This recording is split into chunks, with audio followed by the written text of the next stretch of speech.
Well, welcome back all my YouTube browsers, but more of course especially to all my very valuable subscribers who have tuned in to view more of these iconic motocross machines from back in the day. Now our next featured machine is a legendary Evolution bike from the late 1980s, so hope you will stay with me for the next 10 minutes as we showcase Brian Wood's immaculate Honda CR500 Evolution Motocrosser.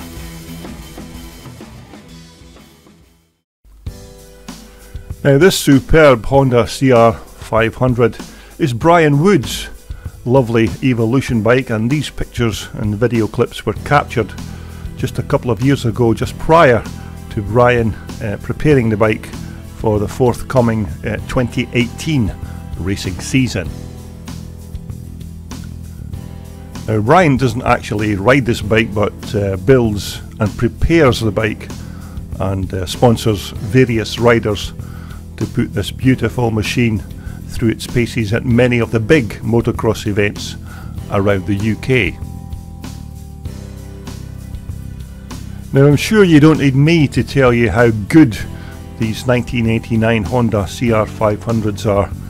Now these bikes were revolutionary when they were first released, and currently, even in 2020, are still the bike to have if you want to be a competitive rider in any Evolution Championship event.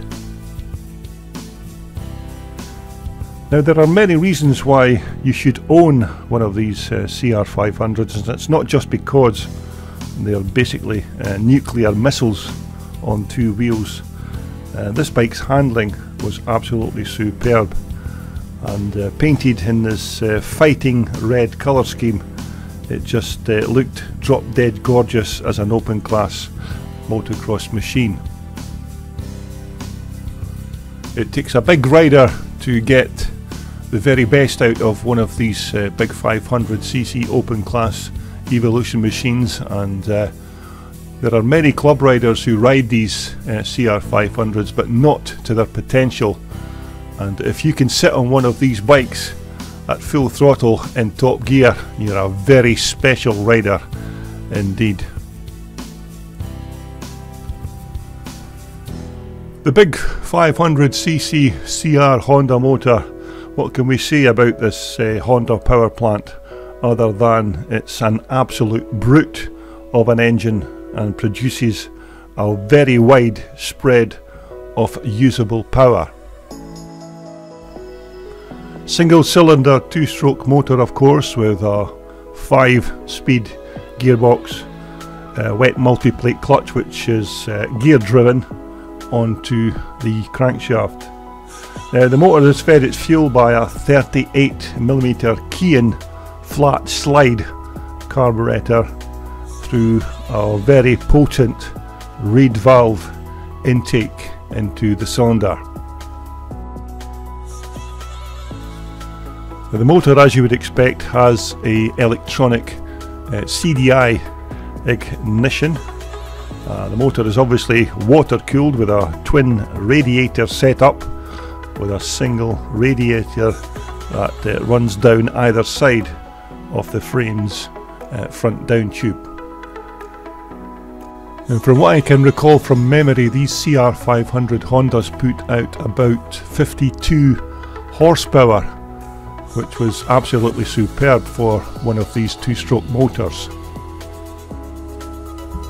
46mm Honda's own Showa upside down forks, which were of course fully adjustable for rebound and dampening. And as you can see, Brian has fitted a pair of stanchion protectors to keep stones and grit etc. from damaging the metal legs and protect the seals. And Brian's also fitted this disc protector to keep the same grit, dust and stones from damaging any of the braking surfaces. Although the downside to having these disc protectors is if you get really muddy motocross conditions, then the mud can jam up behind the disc and its protector. Now originally these CR500s would normally have had a Showa rear shock fitted, although Brian has opted again to go for a top of the range Öhlins unit on his machine. Now these Öhlins suspension systems are almost as good as you can get, and although these are not the cheapest suspension systems around, they are certainly worth their very hefty price tag if you're really serious about achieving good results. Now the backside of these CR500s had Honda's well proven ProLink suspension system, which again was excellent as long as you kept the linkage bushes and bearings in tip-top condition. This heavy duty box alloy swing arm was also good and was strong enough, with just about enough flex to keep the rear of the big Honda in check. Of course, you also had at least 13 inches of travel on this rear ProLink swing arm suspension system, which was very good for a bike from the late 1980s. And when it comes to the big Honda's control centre, Brian has fitted a pair of these super strong Renthal twin wall bars, and has also fitted the very best quality control cables and grips that he could find. Now Brian's also fitted a pair of these lovely gold anodised handle bar clamps, and let's face it, when you kick the CR500 into top gear, you need the very best controls possible to help you hang on to this beastie.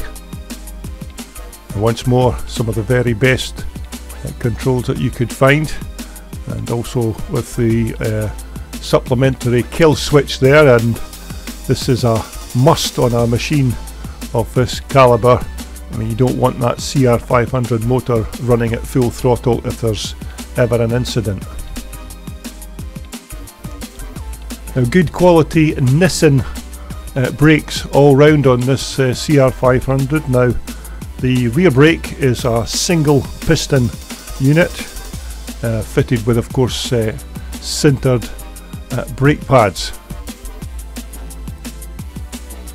Now the front hydraulic brake is, of course, a dual piston affair, as this, of course, is where all your braking will be done with this front stopper, so you need a good powerful brake on the front of this big bike.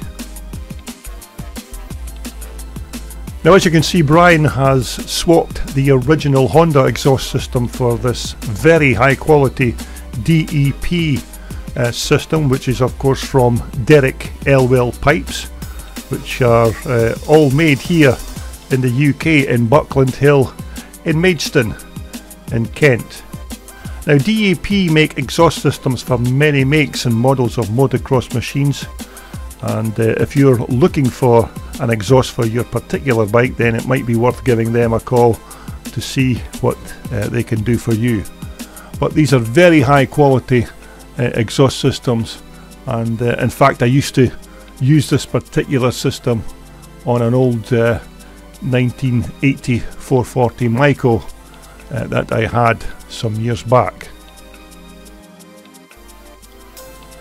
Now, most of the bike's plastics are standard Honda CR500 plastics, and look absolutely superb with these graphics kits stuck on them, and just certainly gives the bike that little bit more of a look.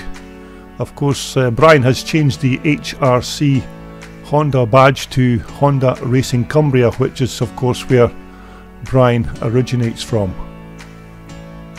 But still a very superb looking machine with all these Honda CR graphics and accessories fitted. Now, just a few of the other little ancillary items fitted to Brian's bike. He has a Mitas C10 rear motocross tyre on the back, and a Michelin cross competition tyre on the front. Now, the bike also comes with a Tsubaki final drive chain, which hopefully is going to be strong enough to cope with the brute power that's going to be dished out by that 500cc Honda motor.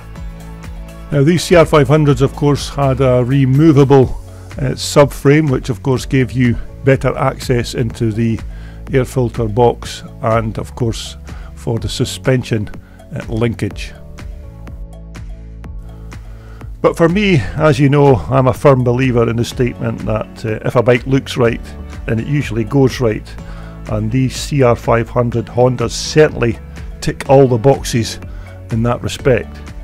And as I mentioned earlier, there are only a very small percentage of riders who can ride these rocket ships to the full 100% of their capacity, because you have to have a pair of big cojones to take one of these CR500s and ride them to the max on the racetrack.